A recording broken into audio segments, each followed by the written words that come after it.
Hello, my name is Katie and I am the owner-artist behind Resin and Bloom. Today's tutorial is another wedding bouquet preservation. I'm a brand ambassador for KS Resin and I use their liquid cast on most of my preservation pieces. Before this point, I had dried all of the flowers in Activa silica gel for a month to make sure that there is no moisture left in the flowers. Before pouring this layer, I had poured another layer, protective layer, under this one to make sure that there's no parts of any flowers sticking out of the back.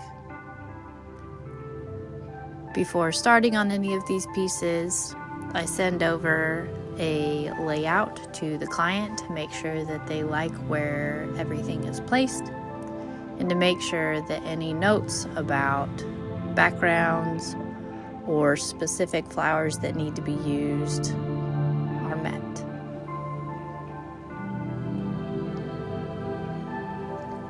This one was a 10-inch cube. This one is an HDPE plastic mold. I will link in the description where I got this with a discount code.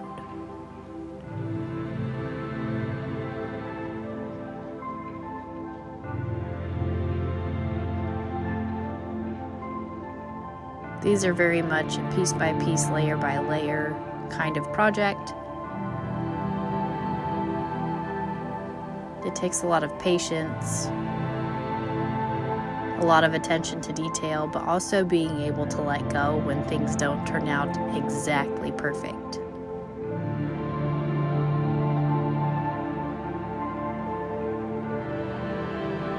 I absolutely love how this one turned out, especially with this layout.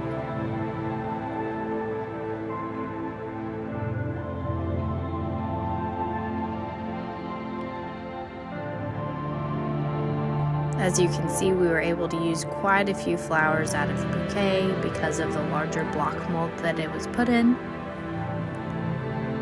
Wedding bouquet preservation pieces are the bread and butter of my business, and I absolutely love doing them. If you know anybody getting married soon, send this to them. If this is something you're interested in having done, you can find any of my social links in the description. I've been doing this for about 3 years now.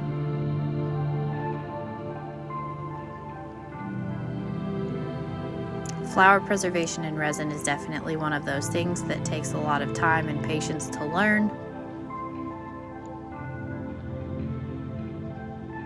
It took me about 1.5 years of consistent work to get the quality that I was happy with consistently. As you can see, after that first layer, I went back in and I added a few other accent flowers just to cover up some of those empty spots, and it added a whole new level to this piece.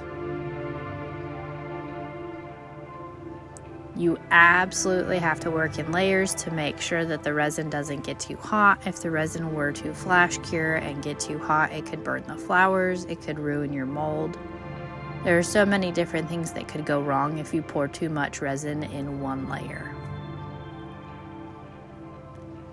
I don't typically measure out how much resin I pour in each layer. I just eyeball it. Like I said, I've been doing this for a while, so I know how far I can push it, but I choose not to get close to those limits because these are people's sentimental flowers, and I absolutely remember that on every single level. This is not something that I can mess up. This is something that I have to take absolute care with. People trust me to make beautiful pieces for them to remember their special days. In every single piece, I just hope and pray that I do the piece justice and that I create pieces that these people want to display in their homes forever.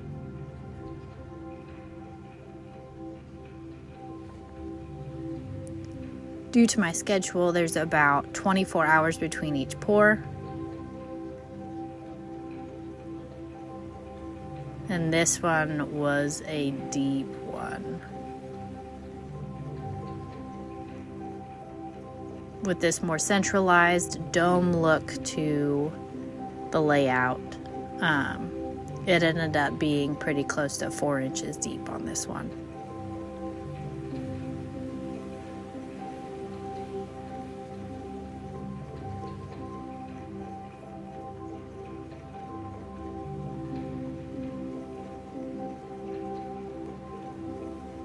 Any bubbles that come up during the middle of a pour, I will pop with my heat gun. Absolutely do not use a torch or an open flame with flowers. And it is so satisfying to sit here and watch that resin slowly creep up into that corner and just like fill the whole thing.